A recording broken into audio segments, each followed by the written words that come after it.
G20 शिखर सम्मेलन में भाग लेने के लिए विश्व के तमाम बड़े नेता भारत आ चुके हैं। पीएम मोदी ने समिट के लिए प्रगति मैदान में बनाए गए भारत मंडपम में सभी प्रमुख नेताओं का स्वागत किया। जिस जगह प्रधानमंत्री नरेंद्र मोदी विश्व के नेताओं का स्वागत कर रहे थे, वहां बैकग्राउंड में ओडिशा के विश्व प्रसिद्ध कोणार्क सूर्य मंदिर के चक्र की तस्वीर थी। प्रधानमंत्री नरेंद्र मोदी विश्व के अलग अलग नेताओं से हाथ मिलाकर उनका स्वागत कर रहे थे। उस वक्त पूरे देश की निगाहें जिस चीज पर रुकी थी वो था ओडिशा के विश्व प्रसिद्ध कोणार्क सूर्य मंदिर का चक्र। यहाँ तक कि अमेरिकी राष्ट्रपति जो बाइडेन ने पीएम मोदी से बैकग्राउंड में बनी इस तस्वीर के बारे में पूछा, जिसके बाद पीएम ने जो बाइडेन को कोणार्क के मायने और महत्व के बारे में समझाया। ऐसे में आपके मन में भी इसको लेकर कई तरह के सवाल जरूर खड़े हुए होंगे, तो आइए हम आपको बताते हैं कोणार्क चक्र के महत्व और इसके मायने। ये वही कोणार्क चक्र है जो भारत के राष्ट्रीय ध्वज में लगा है। इसे 24 तीलियों में रूपांतरित किया गया है। ये चक्र भारत के उन्नत सभ्यता, प्राचीन ज्ञान और उत्कृष्ट वास्तुशिल्प का प्रतीक है। कोणार्क चक्र का निर्माण 13वीं शताब्दी में राजा नरसिम्हा देव प्रथम के शासनकाल में किया गया था। यह चक्र भारत की प्राचीन सभ्यता, ज्ञान विज्ञान और वास्तुशिल्प की श्रेष्ठता का प्रतीक है। प्रधानमंत्री नरेंद्र मोदी का शुमार देश के उन नेताओं में है जो अक्सर ही लीक से हटकर काम करते हैं और ऐसा कुछ कर देते हैं जो सुर्खियों में अपने आप ही आ जाता है। G20 समिट में कोणार्क सूर्य मंदिर के चक्र को दिखाने के पीछे भी एक खास वजह है।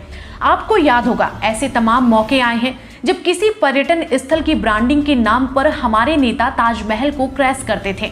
जब भी कोई विदेशी मेहमान भारत आता था तो उसे कुछ दिखाया जाए या ना दिखाया जाए, लेकिन ताजमहल जरूर दिखाया जाता था। जब पीएम मोदी ने कोणार्क के सूर्य मंदिर की ब्रांडिंग कर दी है तो माना जा रहा कि इसके बाद न केवल ओडिशा और कोणार्क सूर्य मंदिर की तरफ दुनिया का ध्यान आकर्षित होगा, बल्कि इससे देश के सांस्कृतिक महत्व को भी बढ़ावा मिलेगा। पीएम नरेंद्र मोदी जिस पहिए के सामने खड़े होकर G20 समिट के मेहमानों का स्वागत कर रहे थे, उसका सिर्फ धार्मिक या आस्था से जुड़ा महत्व नहीं है, वह वैज्ञानिक भी है। वह बताता है कि सूर्य कब उगता है, कब अस्त होता है, कब कौन सा समय चल रहा। वह असल में एक प्राचीन घड़ी है। कोणार्क का सूर्य मंदिर अपनी पथरीली कलाकृतियों के लिए जाना जाता है। असल में यह मंदिर सूर्य के विशालकाय रथ की तरह बनाया गया है, जिसे 7 घोड़े खींचते हैं। इस रथ में 12 जोड़े पहिए लगे हैं, यानी कुल मिलाकर 24 पहिए। हर पहिए पर शानदार नक्काशी है, लेकिन ये पहिए हमारे जीवनचर्या से संबंधित कई वैज्ञानिक बातें बताते हैं। ये पहिए बताते हैं कि कैसे पूरी दुनिया सूर्य की ऊर्जा से चलती है। यहाँ मौजूद हर पहिए का व्यास यानी डायमीटर 9.9 फीट है।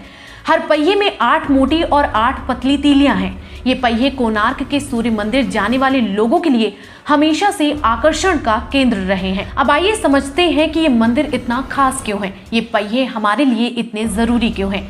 7 घोड़े यानी हफ्ते के 7 दिन, 12 पहिए यानी साल के 12 महीने, जबकि इसका जोड़ा यानी 24 पहिए का मतलब है दिन के 24 घंटे। इसके अलावा 8 मोटी तीलियां 8 पहर यानी हर 3 घंटे के समय को दिखाती हैं। इन पहियों को जीवन का पहिया, व्हील ऑफ लाइफ भी कहा जाता है। इससे पता चलता है कि सूर्य कब उगेगा, कब अस्त होगा। इतना ही नहीं, 12 पहिए सिर्फ 12 महीने नहीं दिखाते, बल्कि वो 12 राशियों को भी दर्शाते हैं।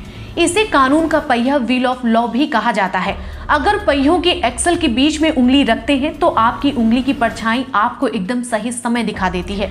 प्रधानमंत्री नरेंद्र मोदी ने न सिर्फ दुनिया को अपने वैश्विक नेतृत्व से परिचय कराया, बल्कि उन्होंने भारत के सांस्कृतिक और लोकतांत्रिक इतिहास की भी जमकर ब्रांडिंग की। वैसे इस पूरी खबर पर आपका क्या कहना है, कमेंट सेक्शन में जरूर बताएं।